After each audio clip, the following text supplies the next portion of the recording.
अस्सलाम वालेकुम, मैं आपका दोस्त मोहम्मद अरशद आज नई वीडियो के साथ आपकी खिदमत में हाजिर हूँ। ये वीडियो बहुत इंटरेस्टिंग होने वाली है, एंड तक देखिएगा तो मेरे चैनल को सब्सक्राइब कीजिए, लाइक कीजिए। तीन सिस्टर्स थी, शैलॉट, एमिली और एन ब्रॉन्टी। आज ये तीनों लिटरेचर की वेल नोन पोएट्स और नोवेलिस्ट हैं। इनके साथ दूसरी फीमेल राइटर्स की तरह ये अपने वर्क्स को दूसरे नामों से पब्लिश करवाती थी।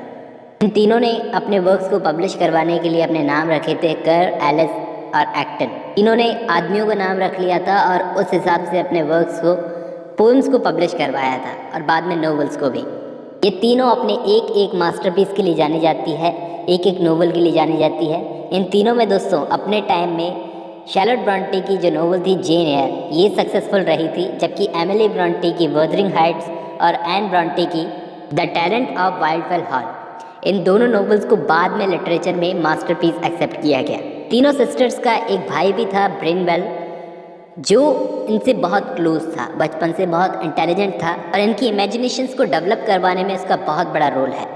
तो इनकी जो मदर थी उनकी तो डेथ हो ही गई थी कैंसर की वजह से, जबकि इनकी दो बड़ी बहनें, उनकी भी डेथ हो गई थी बहुत ही कम एज में। इन दो बहनों की डेथ से इन तीनों की राइटिंग्स पर बहुत इन्फ्लुएंस हुआ दोस्तों, खास करके शैलॉट ब्रॉन्टी की राइटिंग पर। दूसरी चीज़, ये तीनों बिल्कुल सबसे अलग आइसोलेटेड माहौल में बड़ी हुई थी, हार्वर्ड नाम की जगह पर, जहाँ पर अभी एक म्यूज़ियम है और हज़ारों लोग वहाँ पर जाते हैं इस म्यूज़ियम को देखने के लिए। ये ब्रॉन्टी फैमिली एक्चुअली आयरिश थी। इनके फादर का नाम था पैट्रिक ब्रॉन्टी, जो कि आयरलैंड से थे, और इनके फादर का नाम ब्रॉन्टी भी था और प्रॉन्टी भी था। प्रॉन्टी बोल लो या ब्रॉन्टी बोल लो, लेकिन इन्होंने खुद ने अपने नाम की स्पेलिंग को चेंज कर लिया, वाई की जगह ई लगा दिया। पैट्रिक ब्रॉन्टी ने कैम्ब्रिज से एजुकेशन ली थी, तब इनका नाम आयरिश लग रहा था, तभी इन्होंने स्पेलिंग को चेंज किया था। फिर बीए किया और कॉटेज पोएम नाम का एक वर्क लिखा और पैम्पलेट्स, न्यूज़पेपर वगैरह, तो ये भी लिटरेचर से जुड़े हुए थे। 1812 में मारिया ब्रेनवेल से इनकी शादी हुई, जिसके बाद ये एक अलग सी जगह पर चले गए, जहाँ इनके 6 बच्चे हुए। लेकिन 1821 में मारिया की डेथ हो गई। तो मारिया की डेथ के बाद में मारिया की सिस्टर एलिजाबेथ ब्रेनवेल वो यहाँ पर आ गई, यानी कि पैट्रिक की सिस्टर इन लॉ, और बच्चों को संभालने लगी। बहुत ही अच्छी तरह से एलिजाबेथ ने यहाँ पर बच्चों की केयर की, और पैट्रिक वो सब कुछ ला कर देते थे अपने बच्चों को जो चाहिए होता था, बुक्स, टॉयज़ वगैरह, और पूरी फ्रीडम और अनकंडीशनल लव मिला था ब्रॉन्टे सिस्टर्स को। अब इसके बाद पैट्रिक क्या करते थे, सरमन्स वगैरह देने जाते थे। इस बीच ये तीनों बेटियां, एमिली, शैलॉट और एन, ये तीनों अपने भाई ब्रेनवेल के देख रेख में रहती थी। और इनकी आंट जो थी वो अपनी सिस्टर की डेथ के बाद में यहाँ पे आ गई थी इनको संभालने के लिए।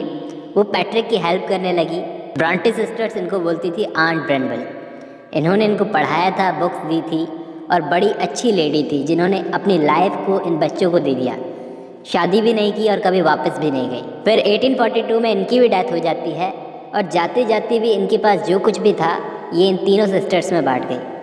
अब इन तीनों सिस्टर्स की सबसे बड़ी बहन जो थी मारिया इनकी सबसे बड़ी बहन थी, उसकी बहुत ही कम एज में डेथ हो गई थी। तो शैलॉट बोलती है कि वो बहुत ही सेंसिटिव थी, पढ़ना उसको बहुत पसंद था, लेकिन 11 साल की एज में ट्यूबरक्लोसिस की वजह से उसकी डेथ हो गई।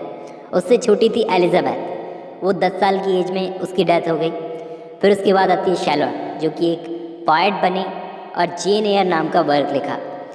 फिर इनका भाई ब्रेनवेल, जो कि एक पेंटर, राइटर और कैजुअल वर्कर था, लेकिन इसको अल्कोहल की गंदी आदत थी। 31 साल की एज में ये भी गुजर गया। फिर इसके बाद आती है एमिली जेन ब्रॉन्टी और फिर एन ब्रॉन्टी। ये आपस में 6 सिबलिंग्स थे, जिनमें से 2 सिस्टर्स तो पहले ही गुजर चुकी थी, उसके बाद ये 4 बचते हैं। उसके बाद एक एक करके इनकी भी डेथ हो गई। अब दोस्तों पैट्रिक ब्रॉन्टी के सामने ये चैलेंज था, इनके फादर के सामने ये चैलेंज था कि इन लड़कियों को एजुकेशन कैसे दें, कि ये मिडिल क्लास फैमिली से थे और इनके कोई कनेक्शंस भी नहीं थे इतने खास कि ये फीस दे सके।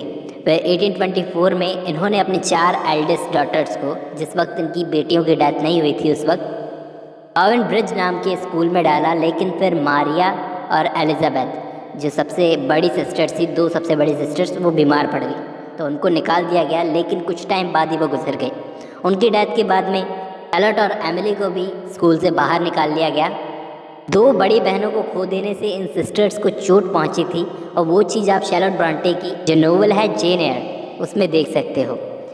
अब जब शैलॉट 14 साल की थी तो उसे एक स्कूल में भेजा गया।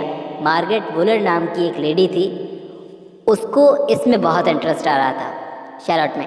वक्त एमिली और एन घर पर थी। शैलॉट वहाँ पर हैप्पी थी, अच्छी एजुकेशन ले रही थी और वहाँ पर इसने अपने दोस्त बना ली। लेकिन उसके बाद ये एजुकेशन लेकर के वहाँ से अपने घर वापस आ गई। अब मिस वुलर ने शैलॉट को अपनी असिस्टेंट बना लिया, एक ऑफर दिया था तो शैलॉट बन गई उनकी असिस्टेंट। तो एमिली भी उस वक्त शैलॉट के साथ में गई।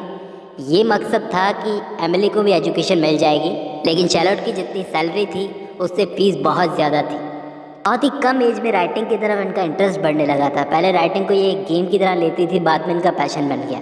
एमिली और एन ने मिलकर दोस्तों, जब इनकी सिस्टर शैलॉट बाहर पढ़ने गई थी, एमिली और एन ने मिलकर एक गॉन्डल नाम का आइलैंड बनाया था। इसका नाम नोट कर लेना, बहुत ज़रूरी बात है। एमिली और एन ने मिलकर एक फिक्शनल आइलैंड बनाया, इसका नाम था गॉन्डल। वहाँ पर सिर्फ वुमेन रूल कर सकती थी, सिर्फ औरतों का राज रह सकता था। उनके फादर उस टाइम पर ब्लैकवुड्स मैगज़ीन पढ़ते थे। वो मैगज़ीन और ज्योग्राफी के लिए सिस्टर्स गोल्डस्मिथ की ग्रामर ऑफ जनरल ज्योग्राफी ये सब पढ़ते थे। इसके अलावा इन पर इन्फ्लुएंस था लॉर्ड बायरन का, खास करके शैलॉट और उसके भाई पर इन्फ्लुएंस था लॉर्ड बायरन का। वहीं से दोस्तों इन्होंने बायरनिक हीरो का आइडिया लिया। ब्रॉन्टे की जो नोवेल है वदरिंग हाइट्स, उसके अंदर हीथक्लिफ का कैरेक्टर और जेन एयर के अंदर मिस्टर रॉचेस्टर का कैरेक्टर, दोनों कैरेक्टर्स को देखकर ऐसे लगता है ये बायरनिक हीरो है। अभी दूसरे वर्क जैसे थाउजेंड्स ऑफ वन नाइट्स ने इनको बहुत इन्फ्लुएंस किया। लॉर्ड बायरन के अलावा दूसरे जो थे जिनका इन पर इन्फ्लुएंस था सबसे ज़्यादा, वो थे जॉन मार्टिन। तो लॉर्ड बायरन और जॉन मार्टिन का इन्फ्लुएंस बहुत ज़रूरी है इन तीनों पर, ये चीज़ याद रखना। जबकि एन ब्रॉन्टी ने जो अपने वर्क्स लिखे उन पर गॉथिक नॉवेल्स का बहुत इन्फ्लुएंस था। गॉथिक नॉवेल्स जो कि लिखी थी एन रैडक्लिफ ने, हॉरेस वालपोल, मॉन्क लेविस, ये सब उस वक्त गॉथिक वर्क्स लिखते थे, तो इनका इन्फ्लुएंस था एन ब्रॉन्टी पर और सर वॉल्टर स्कॉट का भी। इनके लिटरेरी करियर की बात की जाए तो सबसे ज़्यादा इच्छा थी शैलॉट ब्रॉन्टे की लिखने की, लेकिन उस वक्त लिटरेचर और पोइट्री लिखना सब आदमियों का काम था, लड़कियों का नहीं, ऐसा समझा जाता था। लेकिन शैलॉट ब्रॉन्टे डिस्करेज नहीं हुई। एक दिन उसने एमिली की नोटबुक देखी, उसके अंदर बहुत सारे कुछ ब्यूटीफुल पोएम्स थी। शैलॉट ने इन तीनों सिस्टर्स का जॉइंट पब्लिकेशन पब्लिश करवाने के बारे में सोचा। अब इन तीनों ने अपने पोएम्स को इकट्ठा किया।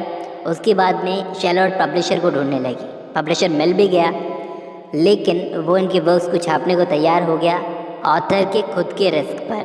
इन तीनों ने उन पोएम्स को पब्लिश करवाने के लिए आदमी वाले अपने नाम रख लिए। मैंने आपको बताया था कर, एलिस और एक्टन, इन नामों से पब्लिश करवाई। लेकिन उनकी पोइट्री की बुक को कुछ खास अटेंशन नहीं मिली, सिर्फ 3 ही कॉपीज़ बिकी।